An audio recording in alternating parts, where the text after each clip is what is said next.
Hello everybody and welcome to the barbecue shop here at Hayes Garden World. As always, we're joined by top barbecue chef, Mr. Richard Holden. Hi folks.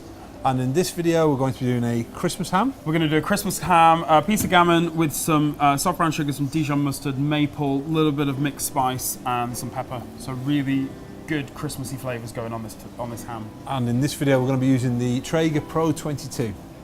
So Richard, talk us through what we need to do. Right, so in our dish here, we've got our sugar, our Dijon, our mixed spice, pepper, and I'm just going to add to that our maple syrup. So add that in.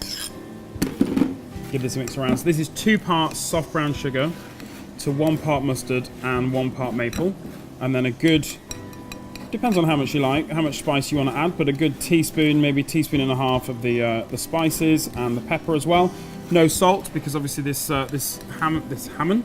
gammon has been cured, so it's got a good salt content to it anyway. Give this a good mix together, and then when we're almost ready, just trying to break down some of the sugar that's in here. But once we've got this nice and mixed, I'm going to just get in here with my hands and massage this all over the gammon. So this is quite a messy recipe in that way. Leave it to you then. Leave it to me, thanks very much.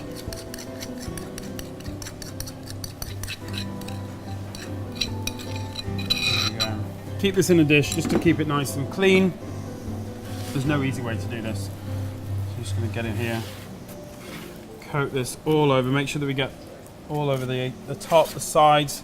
Then we're going to flip this over, work this on the underside. Now, some recipes, if you're going to do a boiled ham, the recipe will quite often say to put this into a pan of cold water, bring it up to the boil, and then once it's boiling, take the ham out, pour the water away, and one of the effects of that is that it will reduce some of the salt content of your gammon. But we've cooked this a few times now, and we actually don't think you need to do that step. So we just balance out the saltiness of the gammon with the sweetness and the spice of this mixture. And it works really, really well. So I can smell the mustard. It's definitely smell the sugar. But we're ready to go to the grill now. So our grill is set up. As I said, this is not a clean job. Our barbecue is set up for, what are we on? We're about 175. You can go anywhere from 175 to 190. 175 is just going to give us a nice, gentle, moderate roast. It's going to help keep it nice and juicy. It is going to take a little bit longer. If you're in a rush, bob it up to 190. Won't take any harm whatsoever. So, could you open the grill for me? I'm a little bit messy. Just try and pick up some of that excess glaze. Pop this straight into the centre. Nice little sizzle. Could you do the honours with the temperature probe as well? The temperature probe's been cleaned. We're just going to pop the tip of the temperature probe into the very core of that gammon, just so that, as we know with the Traegers, there's a built-in temperature probe. We can check the temperature of what's going on without having to lift the lid. So something like that. I'm expecting a couple of hours. We're going for, again, around about 73, 74 degrees C. We'll just leave that to do its thing. So the probe says that we're over the 75 degree mark. We've just checked it, so we'll remove that one. Pop that back to the side. There we go, and then out we come. Look at that. It's feeling slightly brave with that one then. I was worried that it might slip off the spatula, but it's a fairly hefty spatula. Right, normally let it rest for a good half an hour and then slice it. But you can see how we took the rind off, remember, but that layer of fat that was underneath is just really nicely rendered and absorbed that. Well, you can see that it's absorbed that smoke beautifully because it's got that really nice dark brown colour. But it's also absorbed the seasonings as well. So let's have the moment of truth. Slice through. There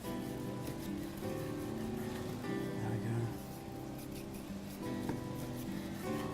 So ham, gammon on a Christmas table, very typical thing to do, whether it's Christmas Day, Boxing Day, or coming through to New Year's as well. If you are short on oven space on Christmas Day, or at other times throughout the Christmas or the Christmas period, and you've got a barbecue outside the back door, use it. Set it up for indirect heat, set it for the same temperature that you would your oven, put your food in, and then use the temperature probe to make sure that it's safely cooked. But that, you can see, nice juicy gammon joint. Benefit of cooking outside, you draw in the damp air that's... Especially this time of year when it's a lot colder. Yeah. Barbecue draws in that damp air that's outside as opposed to the oven drawing in dry air, so it keeps your food nice and juicy, and it also helps make Christmas a whole lot easier. So absolutely all the reasons for using your barbecue at Christmas time. So if you're interested in finding out how we've created this dish today, visit the website haysgardenworld.co.uk or pop in store, see a member of the sales team here at the barbecue shop. You don't just have to create this dish on a pellet smoker or a Traeger barbecue. You can do this on a charcoal barbecue, a gas barbecue, even an electric barbecue. That smells fantastic. You can smell the sweetness from it. You absolutely can. So if I just do that. I'm looking forward to trying this today. We didn't actually get to taste any of this on the Christmas market, did we? Yeah. So no, it's good. We're going to get to try and eat. We're going to get to taste this today. So we're going to tuck in. So what's left for us to say is Merry Christmas. Merry Christmas, folks. Have a great time. And we'll see you again next time. See you very soon.